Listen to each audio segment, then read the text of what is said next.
민주화 운동의 상징인 광주 금남로에서 윤석열 대통령의 탄핵 찬반 집회가 열렸습니다. 집회 시간은 서로 다르지만 100여 미터 떨어진 곳에서 양측의 집회가 진행됐는데요. 수만 명의 인파가 몰리면서 경찰도 안전관리에 집중했습니다. 오선열 기자입니다. 1980년 5월 민주주의를 외친 시민들이 계엄군의 총칼에 쓰러져간 광주 금남로가 인파로 가득합니다. 금남로 공원 일대에 모인 시민들은 윤석열 대통령 탄핵 반대를 요구하는 목소리를 높였습니다. 집회 신고 인원만 10,000명으로 광주에서 진행된 보수 성향 집회 가운데 가장 많습니다. 연사로 참석한 한국사 강사 전한길 씨는 구속된 대통령의 석방을 강하게 촉구했습니다. 오늘 우리 광주에 모이신 우리 시민들과 국민들의 연락과 같은 지지로 곧 60%를 넘고 70%를 가게 될 겁니다.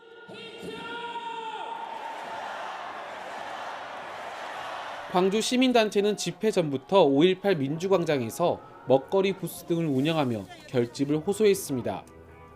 탄핵 촉구 총궐기대회는 경찰 버스벽을 두고 반대 집회 장소와 불과 100여 미터 떨어진 곳에서 열렸습니다. 매주 탄핵 찬성 집회를 이어온 시민들은 하루빨리 대통령 탄핵이 이뤄져야 한다고 목소리를 높였습니다.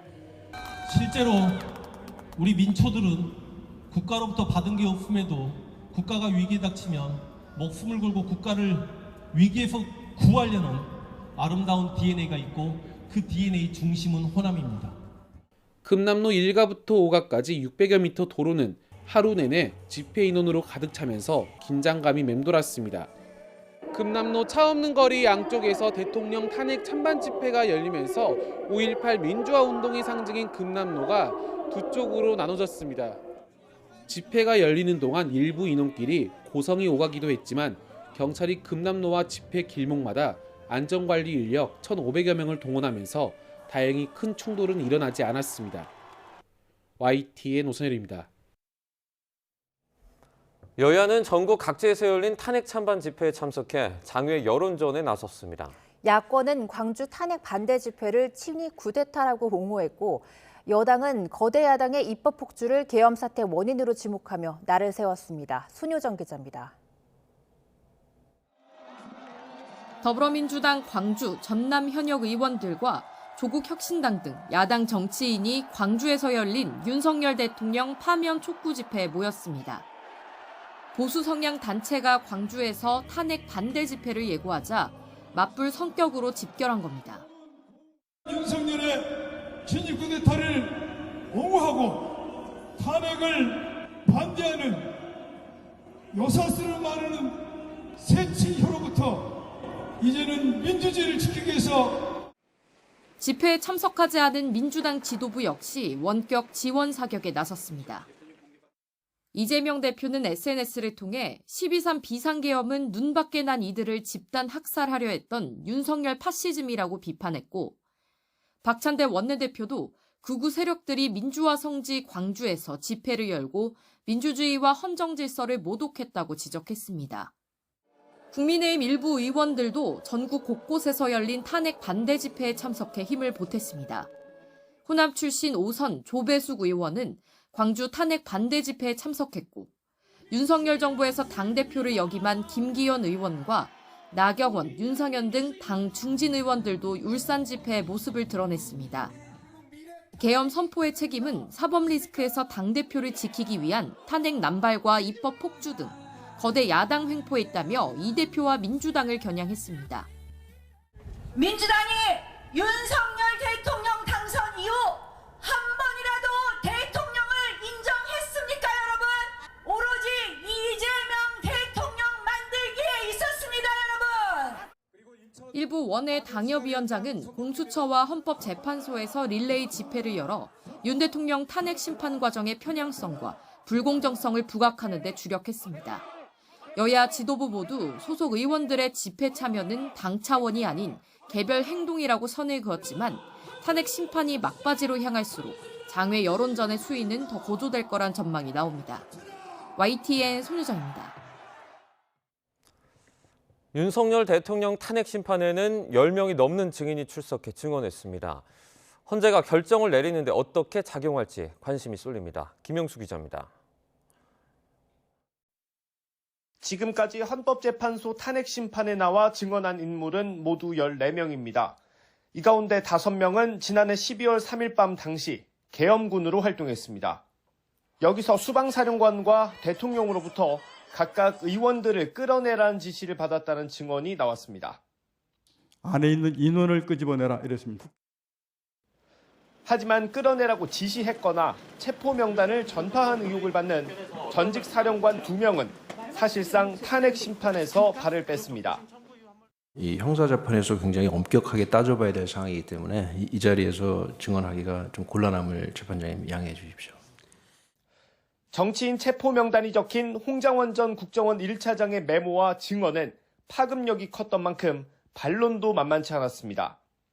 그럼 이 사람들을 체포해서 방첩사 구금시설에 감금한 다음에 조사한다는 향후의 계획을 듣고 그거 어떻게 합니까? 홍장원 차장의 그 메모 그리고 홍장원 차장의 증언에 대해서 증언의 신뢰성에 대해서 저는 강한 의문을 가집니다. 이상민 전 장관은 대부분 국무위원 증언과는 달리 계엄 선포 전 국무회의가 있었다며 윤 대통령 주장을 뒷받침했습니다. 김봉식 전 서울경찰청장은 국회 봉쇄, 체포 지시가 없었다고 했고 윤 대통령은 탄핵 심판 등에서 이런 평가를 하기도 했습니다. 지금 서울경찰청장은 사실 이렇게 영화의 몸이 될 것이 아니라 자기 그 상황에서 맡은 임무를 제대로 해서 칭찬을 받아야 될 사람이라는 생각을. 대통령 측은 탄핵 심판에서도 부정선거 의혹을 강하게 밀어붙였지만 증인 신문에서 이렇다 할 답변을 끌어내지는 못했습니다. YTN 김영수입니다. 윤석열 대통령 측이 20일로 지정이 된 10차 변론기일을 변경해달라고 신청한 가운데 헌법재판소가 받아들일지 여부를 검토하고 있습니다. 헌재 관계자는 YTN과의 통화에서 대통령 측이 기일 변경을 신청한 뒤 재판관들의 평의가 있었지만 결과를 통보받지 못했다고 밝혔습니다. 재판부 평의 결과가 오는 18일로 예정된 9차 기일 전에 공지될 수도 있지만 변론 과정에서 재판부가 직접 공개할 가능성도 있습니다. 국가인권위원회가 의결한 윤석열 대통령 방어권 보장 안건을 둘러싼 후폭풍이 거셉니다. 인권위가 권력자를 옹호한다며 설립 취지가 훼손됐다는 비판이 나오는 가운데 이번 주 최종 결정문이 공개되며 논란이 이어질 것으로 보입니다. 윤태인 기자입니다. 윤 대통령 방어권 보장 안건 의결 이후 인권위 혼란은 계속되고 있습니다. 계엄 선포는 고도의 통칭이라는 등의 주장이 담겨 반발을 불렀는데 이후 논의된 안건에 헌재 재판이 비정상적이고 결론을 내린 채 요식행위로 재판한다는 의심을 불러일으키기 충분하다거나 윤 대통령 등 계엄 선포 관련 피고인들을 유죄로 단정해 신체 자유를 박탈해서는 안 된다며 보석을 허가해야 한다는 등의 내용이 추가로 담긴 것으로 알려져 논란이 계속됐습니다. 안건이 일부 수정 의결된 뒤 인권위 내부에서도 국민이 아닌 권력자를 옹호한다는 비판이 터져나왔습니다. 수사기관이 불러도 출석하지 않고 일반적인 국민들의 눈높이에 봐서는 감히 할 수 없는 최대한의 방어권을 지금 행사하고 있는 안건에 찬성하는 위원들은 윤 대통령 역시 인권이 있다는 입장을 거듭 주장하는 가운데 대한민국 국민은 누구나가 불구속 수사, 불구속 재판 받고 방어권을 행사할 권한이 있어요. 중대범죄라도 마찬가지예요. 한편에서는 인권위 설립 취지가 훼손돼 존재 가치를 상실했다는 비판이 나왔습니다. 인권위가 지키고자 하는 것이 정치와 권력을 가진 강자들만의 인권인가? 그렇다면 인권위는 설립의 목적도 역할도 모두 상실하였다. 인권위는 안건에 반대하는 위원들의 의견까지 담아 이번 주 중 최종 결정문을 공개할 것으로 보이는데 이를 둘러싼 후폭풍이 계속될 것으로 보입니다. YTN 윤태인입니다. 윤석열 대통령 탄핵 심판이 막바지로 치닫는 가운데 야당은 비상계엄과 명태균 씨의 김건희 여사 사이에 연결고리를 밝혀야 한다고 공세를 펴고 있습니다. 국민의힘은 민주당이 또 공작 냄새가 나는 신작 소설을 들고 나왔다고 비난했습니다. 나혜인 기자입니다. 민주당은 윤 대통령이 계엄을 선포하는 이유를 설명하며 가정사를 언급했다는 경찰 간부의 헌법재판소 증언에 주목했습니다. 구체적인 내용은 드러나지 않았지만 명태균 씨의 황금폰이 열릴까 두려웠던 김건희 여사 얘기 아니냐고 의혹을 제기한 겁니다. 특검이라든지 이런 부분하고는 전혀 관련이 없는 부분들입니다. 관련은 지극히 개인적인, 대통령님 지극히 개인적인 부분이라고 저는 그 당시 느낌을 받았습니다. 김 여사가 계엄 직전 조태용 국정원장에게 보낸 문자 내용도 밝혀야 한다며 명태균 게이트와 계엄 사이 연관성을 특검으로 수사하자고 주장했습니다. 명태균 게이트를 막으려고 장림무사 윤석열이 비상계엄을 선포한 것이라면 김건희가 개입되어 있지 않겠습니까? 국민의힘은 민주당이 신작 소설을 쓰고 있다고 맞받았습니다. 윤 대통령이 헌재에서 주장한 내란 공작 의혹이 증폭되자 급하게 명 씨로 주제를 바꿔 선동에 나섰다는 겁니다. 거대 야당이 여권 인사들을 향한 폭로성 발언을 이어간다는 이유로 명 씨 입만 바라보고 있다며 이번에도 공작 냄새가 진동한다고 주장했습니다. 명태균을 이용해 국민의힘을 공격한다고 정신승리 중이겠지만 실상은 민주당이 명 씨에게 놀아나는 중입니다. 아버지가 이재명 대표라는 건 알고 있었는데 이제 명태균이란 상황이 등장했나 봅니다. 여론전을 이어가는 민주당은 애초 오는 20일 처리하려던 명태균 특검법 본회의 표결 시점을 늦추는 방안도 검토 중입니다. 윤 대통령 탄핵이 인용되면 최상목 권한대행이 더는 거부권을 행사할 수 없을 거라고 기대하는 건데 조기 대선을 노린 정략 특검이란 여당 반발 역시 갈수록 거세질 것으로 보입니다. YTN 나인입니다. 여야 모두 조기 대선 가능성을 주시하는 가운데 사실상 유력 주자들의 대권 물밑 경쟁이 본격화하는 기류입니다. 이에 따라서 각 진영 내 통합 문제도 서서히 수면 위로 떠오르며 여당 내 친한계와 야당 내 친문계로 시선이 쏠리고 있습니다. 임성재 기자입니다. 국민의힘 내 친한동훈계 모임인 언더73, 한 전 대표 사퇴 50여일 만에 공식 행보에 나서며 점차 보폭을 넓히고 있습니다. 구성원 내 소위 탄핵 찬성파가 적잖은 만큼 명예로운 불복종 등 최근 발언과 행보가 대체적인 여당 기류와는 차이가 있다는 분석입니다. 탄핵 가결에 앞장섰던 것은 제 인생에서 가장 소중하고 또 가장 자부심으로 남는 시간을 100번, 1000번 돌린다 하더라도 당연히 할 수밖에 없는 그런 선택이라고 생각합니다. 당 주류는 불편한 시선을 거둘 수 없을 것으로 보이는데 한 전 대표의 재등판 시점과 맞물려 이들 세력 규모를 주시하는 분위기도 엿보입니다. 조기 대선 가능성 속 중도층 공략을 위해선 언젠간 끌어안아야 할 대상이 될 수도 있기 때문입니다. 정말 마음에 드는 사람들끼리만 모이고 생각이 다른 사람들을 배척을 하면 그거야말로 이재명 대통령 만들어주기 하는 그 방법인 겁니다. 당장 야권의 명태균 특검법의 친한계의 움직임, 즉 이탈표 가능성을 긴장감 있게 바라보는 시각이 적잖은 것도 같은 맥락으로 읽힙니다. 민주당 역시 친문계 끌어안기 등 당내 통합이 큰 숙제인 건 마찬가지입니다. 이재명 대표가 당 1극 체제를 비판해온 김경수 전 경남도지사와 전격 회동한 것도 이와 무관치 않아 보입니다. 하지만 통합이란 성과를 거두기까진 아직 시간이 필요하다는 평가가 적지 않은데 다른 목소리를 용납하지 않는 당내 분위기를 극복해야 한다는 김 전 지사의 뼈 있는 말이 이를 방증한다는 분석입니다. 이재명 대표께서도 다양성은 정당의 본질이자 생명이라고 말씀하신 바 있습니다. 다양성을 구현할 수 있는 그런 정당 시스템, 정당 민주주의를 만들어야 된다고 생각합니다. 특히 내란에 집중해야 할 때란 이 대표 입장과 달리 당내 비명계를 중심으로 커져가는 개헌 요구에 어떤 해법을 내놓을지가 통합의 첫 관문이 될 거란 관측도 나옵니다. 중량감 있는 인사들의 연이은 목소리에 기존 태도만 고수하는 건 스스로에게도 부담이 될 수밖에 없는 탓입니다. 이번 기회에 개헌 논의를 시작을 해서 적절한 시점에 완료를 하자는 이런 이야기들은 이제 이 대표도 국가 지도자가 되겠다 그러면 약속을 해야죠. 지난 대선에서 불과 0.7%포인트 차이로 당락이 좌우된 만큼 각 진영 내 단일 대우 구축은 기본 중 기본이란 공감대는 깔려 있는 분위기입니다. 결국 조기 대선 현실화 시 비주류 끌어안기가 화두가 될 거란 분석인데 여야 모두 그 과정이 녹록지만은 않을 거란 전망이 많습니다. YTN 임성재입니다. 어제 오후 서울 행당동에 있는 무학여고 건물에서 불이 나 2시간여 만에 꺼졌습니다.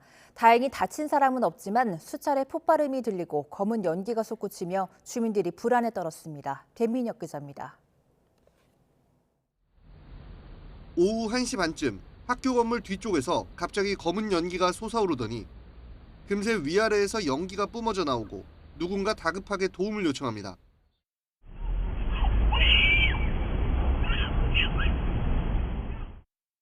얼마 뒤 검은 연기가 마치 기둥처럼 하늘 높이 솟아오릅니다.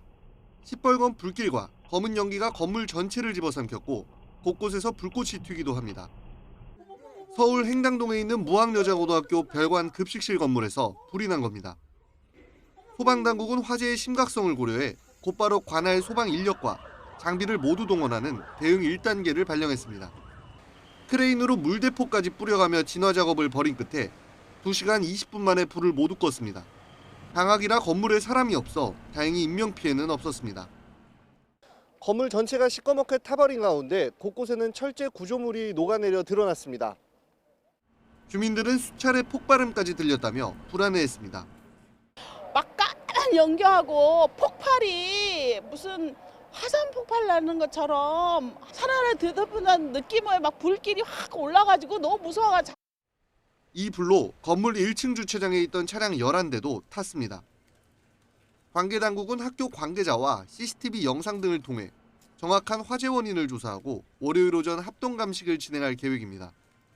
성동구청 측은 급식실 건물 외에 다른 건물에는 피해가 없는 것으로 확인됐고 개학 이후 학업에도 지장이 없다며 다만 당분간 이동급식을 실시할 거라고 전했습니다.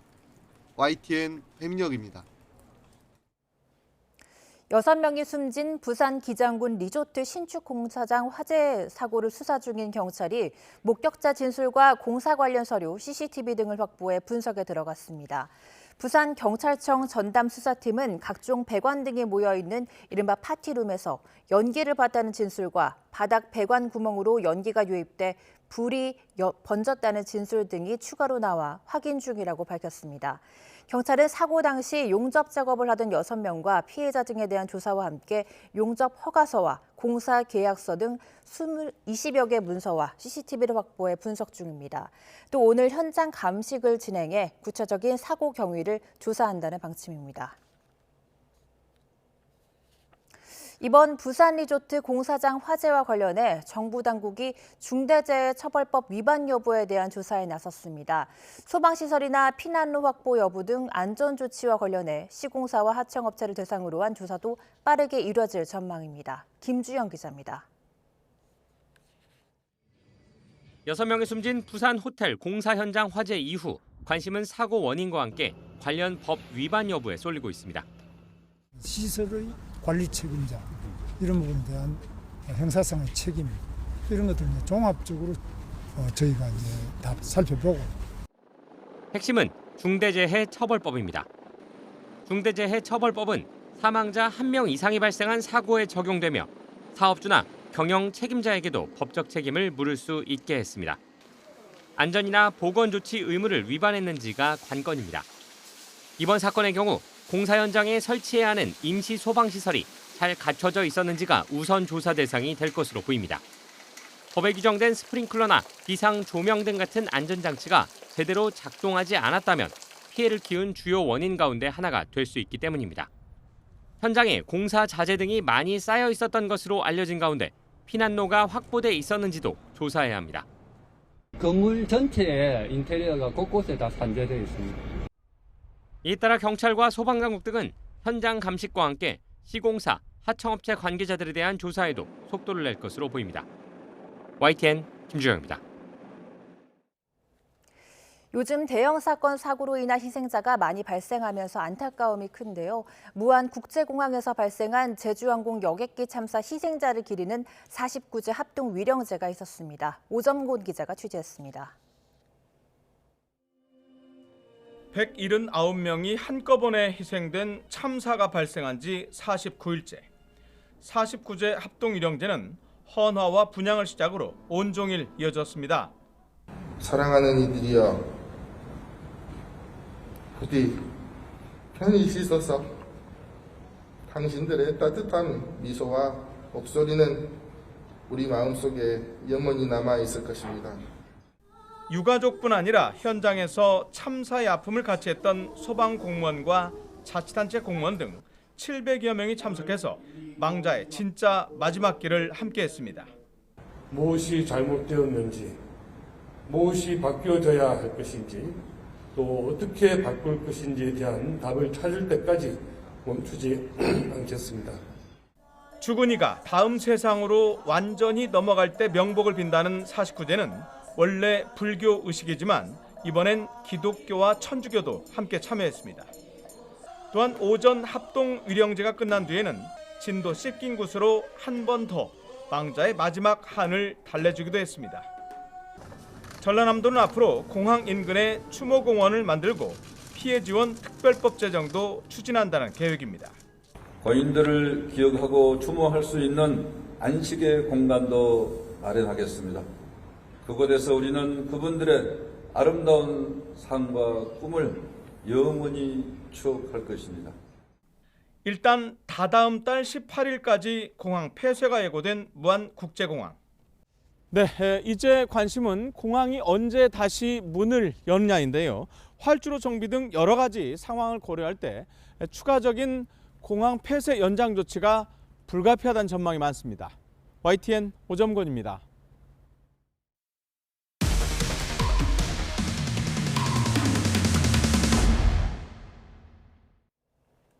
계좌가 범죄에 이용됐다며 피해자를 협박해 수천만 원을 뜯어낸 보이스피싱 범죄가 발생했습니다.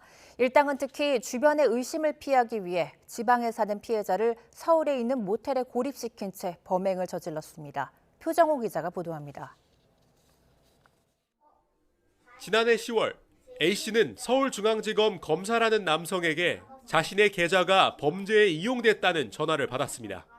남성이 보낸 링크를 열자 본인이 피해자인지 재산이 범죄 수익은 아닌지 스스로 입증해야 한다는 내용의 문서와 자신도 모르는 계좌의 거래 내역, 심지어 구속영장까지 있었습니다. 문건에 자신의 주민등록번호까지 적혀 있어 의심할 생각도 못했습니다. 직접 계산한 계좌를 다 말해보라는 거예요. 제가 가지고 있는 모든 계좌를 얘기하지 않고 하나가 빼먹었대요. 왜 하나 빼먹었냐 하고 겁을 준단 말이에요. 검사라는 남성은 구속되기 싫으면 서울에 올라와 모텔에 머물며 금감원 조사를 받으라고 했고 겁이 난 A씨는 이 말에 따랐습니다. 모텔에 투숙한 뒤에도 전화로 지시가 이어졌는데 아침 8시부터 매시간 휴대전화 사용 내역을 보고하게 하고 편의점에서 음식을 사올 때 빼고는 외출도 금지했습니다. 약식 조사 받던 사람이 가족들한테 다 얘기해서 그 가족들도 다 똑같이 저처럼 수사를 받았대요. 그리고 저는 알려지게 되면 약식 조사가 아니고 구속 수사로. 금감원 조사관이라는 남성도 전화를 걸어 A씨의 또 다른 계좌도 범죄에 이용될 수 있다며 예적금을 해지하고 주식도 팔아 지정해준 계좌로 옮기라고 지시했습니다. 엄청 막 열심히 살았는데 갑자기 이러지. 빨리 이걸 입증하자. 그러면 입증하려면 얘들이 해주는 대로 빨리 해야겠다. 이들은 구속을 안 하는 대신 행적을 감시해야 한다며 특정 어플리케이션을 설치하게 했는데 나중에 알고 보니 112에 전화하면 피싱 조직에게 연결되는 프로그램이었습니다. 앱 설치가 가능하도록 휴대전화 기종까지 바꾸게 했습니다. 원격 제어 앱하고 악성 앱이 깔리면은 휴대폰을 그 범인이 손에 들고 있는 거나 마찬가지입니다. 일당은 A씨를 일주일 동안 사실상 감금한 채 4천만 원이 넘는 돈을 빼돌렸습니다. 경찰은 검사와 금감원 직원을 사칭한 이들을 넉 달째 추적하고 있습니다. YTN 표정우입니다. 2,000세대가 넘는 대단지 신축 아파트에서 공사 지연으로 1년 넘게 입주가 미뤄지고 있습니다. 예비 입주자들은 입주 지연으로 인한 정신적, 금전적 손해가 크지만 건설사 측으로부터 사과 한마디 들을 수 없었다며 분통을 터뜨렸습니다. 김기수 기자가 현장 취재했습니다. 충북 진천에 있는 신축 아파트 공사 현장입니다. 도색이 안 된 외벽이 그대로 드러나 있고 곳곳에는 공사 자재가 어지럽게 널려 있습니다. 원래 이 아파트는 지난 2023년 10월 입주를 마쳤어야 했지만 1년 넘게 공사가 지연되고 있습니다. 아파트 공사가 지연되면서 지금까지 입주는 모두 3차례나 미뤄졌습니다. 건설사 측이 입주자에게 밝힌 공사 지연 사유는 코로나19와 우크라이나 사태 등으로 인한 원자재값 상승. 문제는 입주 지연으로 인한 피해는 고스란히 예비 입주자들의 몫이라는 겁니다. 예비 입주자들은 입주가 지연되면서 간신히 전세나 월세를 연장하면서 버티고 있다고 말합니다. 또 중도금이자도 날이 갈수록 늘어나고 있다고 하소연합니다. 전세가 다 만기가 되고 지금 월세로 내고 있는 상황이고요. 저같이 월세 연장이라든지 전세 연장이 안 되기 때문에 계속 떠돌이 생활을 하시는 분들도 있고. 여기에 예비 입주자들은 건설사 측에서 공사 지연에 따른 사과나 별도의 보상안도 전달받지 못했다고 주장합니다. 전혀 없습니다. 입주자 예정자 협의회에서도 협의가 하나도 안 됐고 보상에 대한 일환 단계도 없고. 건설사 측은 오는 22일 사전 점검을 진행하겠다고 밝혔지만 예비 입주자들은 공사가 마무리되지 않은 상황에서 사전 점검은 무의미하다는 입장. 건설사 관계자는 공사 지연은 원자재값 상승 등 외부적 요인이 컸던 상황이었다면서 입주 지연에 대해서는 커뮤니티 센터 등 입주민 편의시설을 확충하는 방향으로 보상안을 검토하고 있다고 설명했습니다. 하지만 일부 예비 입주자들은 건설사를 상대로 분양계약 취소와 지연 보상금을 요구하면서 법정 소송까지 진행하고 있어 양측의 갈등은 당분간 더 이어질 것으로 보입니다. YTN 김규수입니다.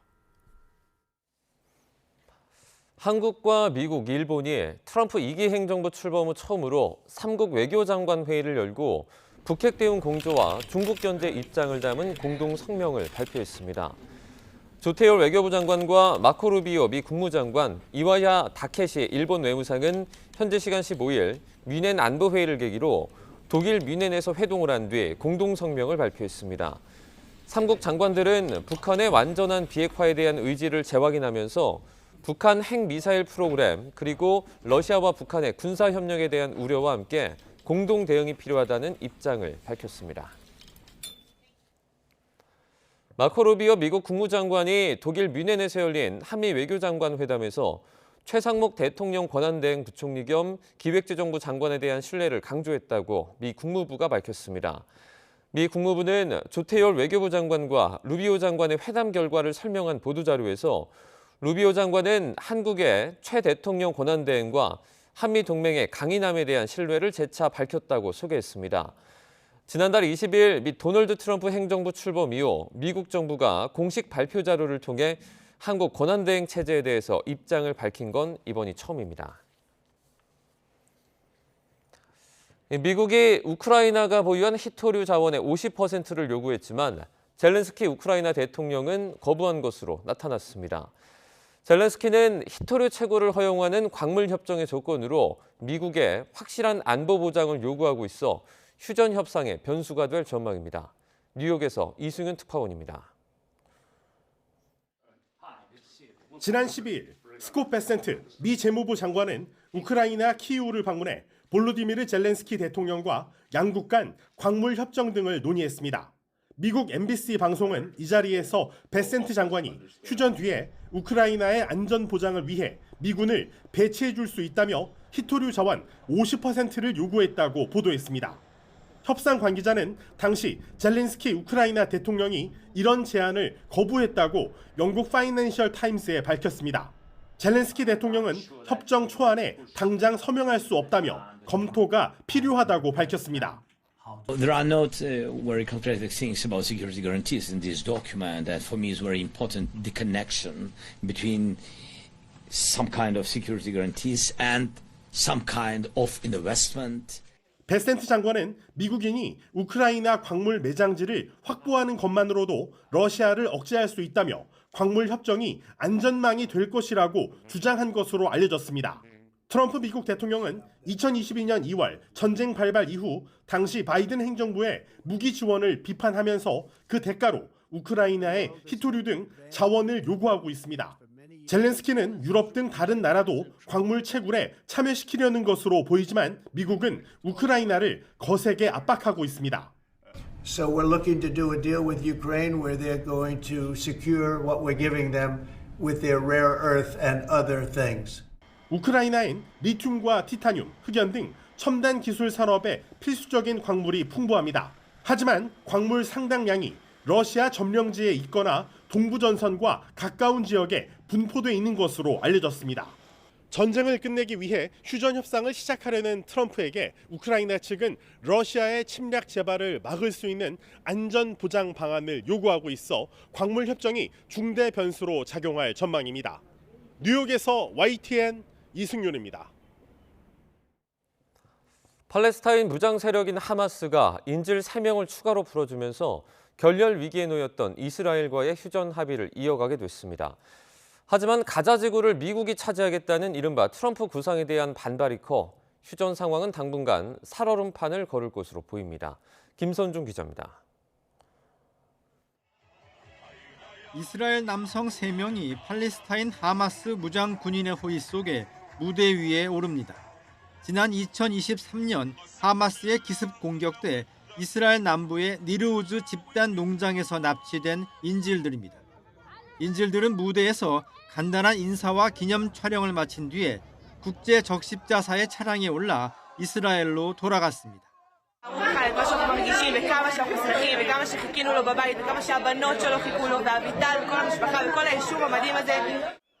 이스라엘도 인질 3명이 풀려난 대가로 팔레스타인 수감자 360여 명을 석방했습니다.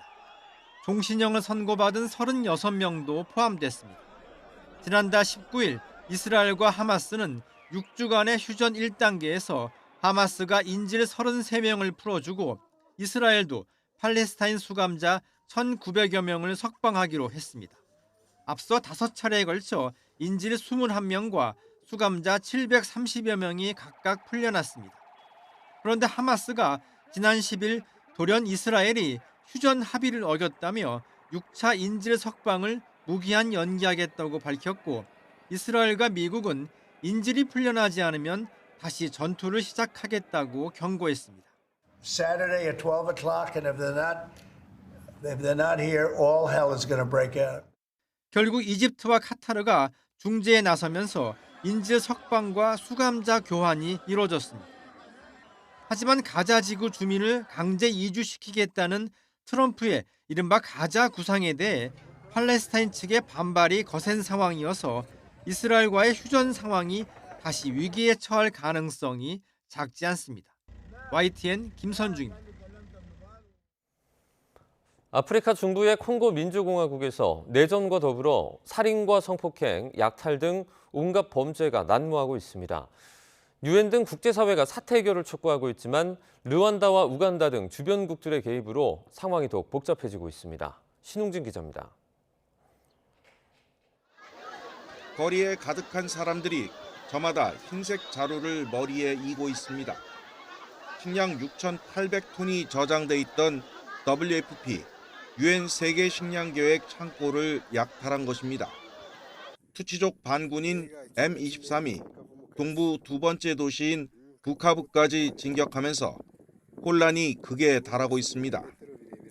최근 동부 최대 도시 고마에서 벌어진 정부군과 반군의 교전으로 최소 2,900명이 숨진 것으로 파악됐습니다. 이 과정에서 즉결 처형과 살인, 어린이 성폭행 등 잔악 행위가 끊이지 않자 유엔 인권이사회가 조사에 들어갔습니다.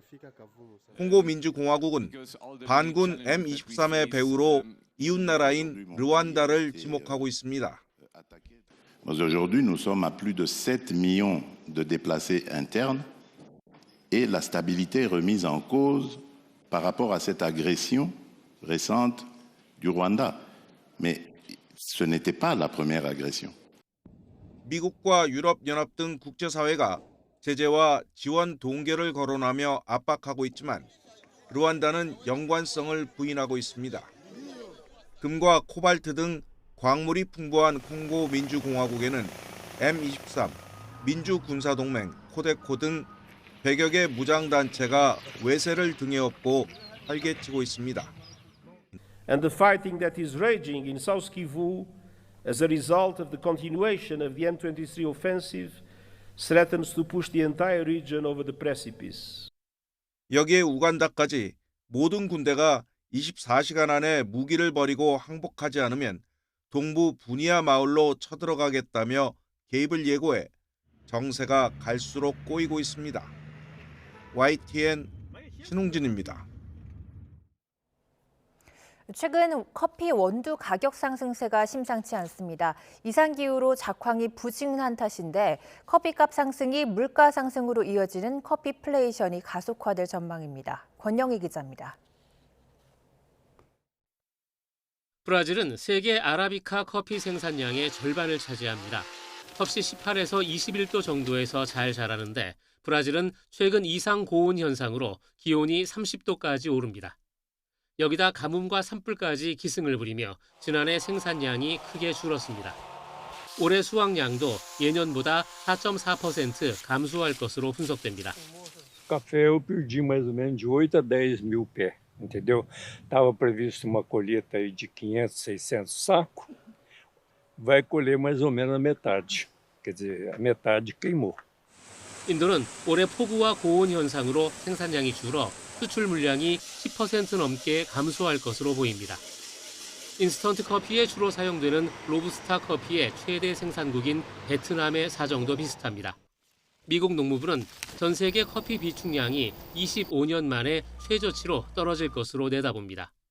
Tudo isso significa o quê? Uma safra de café que pode vir a ser menor. Como o mercado acaba antecipando esses movimentos, já temos visto a cotação do café arábica em Nova York, robusta na Europa, operando em patamares mais elevados.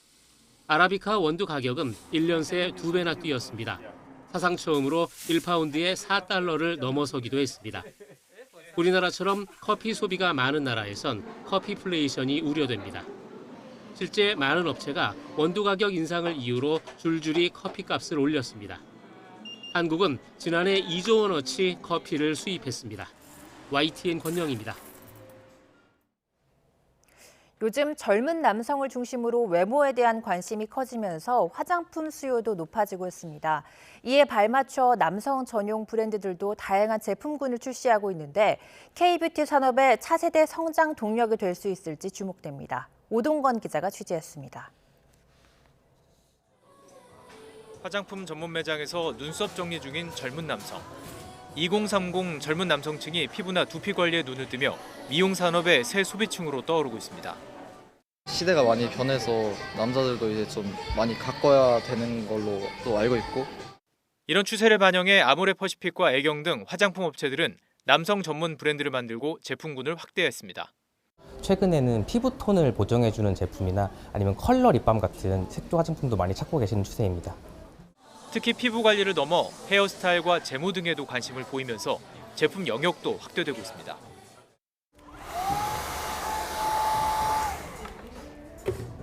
전 이렇게 지금 옆머리를 붙이는 작업을 해봤습니다. 남성 화장품 외에도 이렇게 남성들이 관심을 가질 만한 제품들이 늘어나면서 이 매장의 경우는 남성 회원수가 지난해 20% 늘었습니다. 지난해 우리나라의 화장품 수출액은 102억 달러, 약 15조 원으로 역대 최대 실적을 기록하며 K컬처 바람을 타고 빠르게 성장하고 있습니다. なんか安くて効果がいっぱいあるイメージが韓国の美容品にあります。 글로벌 시장조사 업체에 따르면 전 세계 남성 미용 제품 시장 규모는 매년 4%씩 늘어 2032년은 855억 달러 규모로 성장할 것으로 예측됐습니다. 이미 해외 소비자를 사로잡고 있는 K뷰티. 남성 제품이 새로운 한 축으로 자리 잡을 수 있을지 주목됩니다. YTN 오동건입니다. 고물가 시대, 1,000원도 아니고 100원으로 할 수 있는 일이 있을까요? 1980년대 게임기를 옮겨놓은 오락실부터 수십 년 전 모습을 고스란히 간직한 다방까지 그때 그 시절 아날로그 콘텐츠들로 젊음이 몰리고 있습니다. 이광현 기자가 취재했습니다. 만약에 널 위해 나 죽을 수 있다면. 트로트 가수 정동원이 달걀을 띄운 쌍화차를 마시며 노래를 부르는 이곳은 80년대 모습을 재현한 세트가 아니라 실존하는 다방입니다. 수십 년 된 계산대부터 고풍스러운 문양의 소파까지 영화에서나 볼 수 있는 다방의 모습을 고스란히 간직하고 있지만 손님들 대부분이 10대에서 20대. 성냥개비를 가로 세로 번갈아 쌓으며 부모님 세대의 추억을 흉내냅니다. 그 인스타 릴스에 찾아보다가 그 을집에 가장 오래되고 유명한 카페가 있다고 해서 찾아왔어요. 근데 1988에서 보던 분위기랑 너무 똑같아서. 예전에는 쌍화탕이나 이런 음료만 많이 드셨다면 이렇게 요즘은 에이드나 아니면 다양한 옛날 음식들과 접목시킨 메뉴들을. 종합 전자상가인 세운상가의 태생부터 함께 해온 이 다방은 고모와 조카가 대를 이어 명맥을 잇고 있습니다. 원형은 보존하되 편의성은 강화하는 것이 다방 운영의 원칙. 이게 없어지는 게 너무 아쉬운 거예요. 아, 이거 한번 살려봐야 되겠다. 애국은 옛날 게 막 100년, 200년 된 것들이 유지하고 있잖아요. 요즘은 젊은 친구들은 뉴트로, 우리 세대는 레트로고. 아이돌 가수들의 유튜브 촬영에도 활용돼 팬들의 이른바 성지가 되면서 재개발로 가라앉은 인근 상권에도 활력을 불어넣고 있습니다. 두뇌 발전, 컴퓨터 게임. 투박한 문구로 입구부터 심상치 않은 오락실이 시끌벅적합니다. 게임기 1회 이용 금액은 단돈 100원.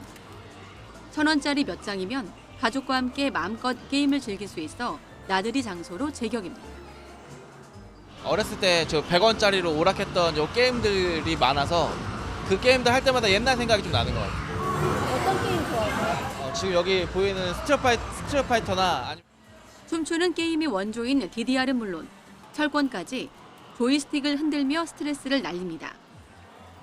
매장 관리와 게임 이용을 돕는 여사장 캐릭터를 설정해 SNS 소통에도 나섭니다. 가족분들 같은 경우는 아이를 데리고 많이 오시더라고요. 그래서 옛날 생각도 많이 나고 아이와 그 옛 추억을 공유할 수 있다는 마음으로. 그때 그 시절 동네 오락실을 그대로 옮겨놓은 이색 풍경이 입소문을 타면서 주말 방문객이 수천 명에 육박하고 있습니다. 이 시기에 찾아보기 어려운 100원 오락실입니다. 청량 일대는 재개발이 된 지역이에요. 그래서 뭔가 옛 것과 지금의 현대의 것이 잘 아우러질 수 있는. 중장년층에게는 아련한 향수를, 젊은 세대에게는 신선한 체험이 되면서 촌스러움을 담은 이른바 아날로그 콘텐츠들이 과거와 현재를 잇는 다리가 되고 있습니다. YTN 이광현입니다. 농촌에서는 수확이 끝난 뒤 남은 영농 부산물을 태우는 일이 흔한데 이 과정에서 자칫 대형 산불로 번질 위험이 큽니다. 농촌진흥청에서 이를 해결하기 위해 영농 부산물을 잘게 부숴 땅으로 되돌리는 파쇄 지원단을 가동하고 있습니다. 최기성 기자입니다. 들깨를 털어내고 남은 깻대를 파쇄기가 순식간에 갈아냅니다. 그동안 단단해서 주로 불로 태웠던 영농 부산물을 잘게 부숴서 다시 땅으로 돌려보내는 작업입니다. 그동안 소각은 손쉬운 처리 방법으로 여겨졌지만 화재 위험이 컸습니다. 농촌진흥청은 산불 예방과 자원순환을 동시에 할 수 있는 영농 부산물 파쇄 지원단을 전국 139곳에서 운영하고 있습니다. 아유, 최고죠. 왜냐면 저걸 부셔주니까 산불 예방도 되고요. 그리고 힘든데 저걸 끌어다가 놓는 것도 힘든데 인건비도 고령화된데 인건비도 줄여주고. 특히 파쇄 지원단은 산불 위험이 큰 산림 100m 이내 농가를 우선 방문해 작업을 돕습니다. 고령 농업인이 많은 마을은 수거부터 파쇄까지 한 번에 지원받을 수 있습니다. 파쇄 지원단 운영 첫 해인 지난해 영농부산물 파쇄량은 전년 대비 8배 증가했습니다. 영농부산물을 파쇄기로 갈아서 퇴비로 만들면 토양 비옥도가 높아지고 봄철 산불을 예방할 수 있고 그리고 또 미세먼지 발생을 줄이는 일석삼조 효과가 있습니다. 농진청은 올해 목표 처리량을 지난해보다 21% 확대한 20만 톤으로 설정하고 산불 예방 효과를 더욱 높일 계획입니다. YTN 최기석입니다. 농촌진흥청은 2월 중하순부터 마늘, 양파가 새로운 생장을 시작하는 생육 재생기를 앞두고 기습 한파로 저온 피해를 볼 수 있다며 각별한 대비가 필요하다고 밝혔습니다. 서리발 피해를 줄이기 위해서는 밭고랑을 깊이 파 물기를 확보해야 하며 땅 위로 작물 뿌리가 보이면 흙을 덮어주거나 다시 심어야 한다고 설명했습니다.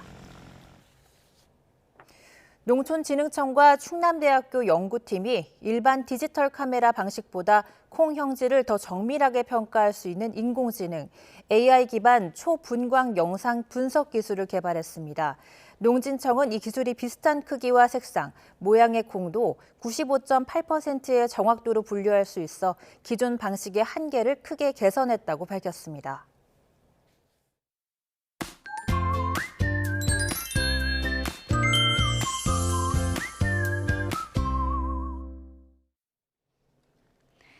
연일 겨울답지 않게 온화한 날씨가 이어지고 있습니다. 현재 서울 기온은 1.4도로 영상권을 보이고 있고요. 한낮에는 9도 선까지 오르는 등 예년 기온을 4도가량이나 웃돌겠습니다. 다만 이렇게 추위가 주춤하는 사이에 미세먼지가 말썽인데요. 현재 수도권과 영서, 충북의 초미세먼지 농도는 나쁨 수준을 나타내고 있고요. 그 밖의 지역도 대기질이 점차 나빠지겠습니다. 호흡기 건강 잘 챙기셔야겠습니다. 또 오전까지 서해안을 중심으로는 안개가 짙게 끼겠고요. 동해안 지역은 대기도 무척 건조하겠습니다. 현재 기온 살펴보도록 하겠습니다. 현재 서울 기온은 1.4도, 대구는 영하 1.7도, 부산은 3.8도를 보이고 있습니다. 오늘 낮 기온은 어제보다 올라서 포근하겠는데요. 오늘 서울 낮 기온은 9도, 대전은 12도, 대구는 14도, 울산은 무려 15도 선까지 크게 오르겠습니다. 밤부터는 찬 공기가 밀려오며 기온이 뚝 떨어지겠고요. 내일부터는 예년보다 추운 날씨가 찾아올 전망입니다. 지금까지 날씨 정보였습니다. 이상으로 뉴스를 마칩니다. 잠시 후 YTN 뉴스와이드가 이어집니다. 고맙습니다.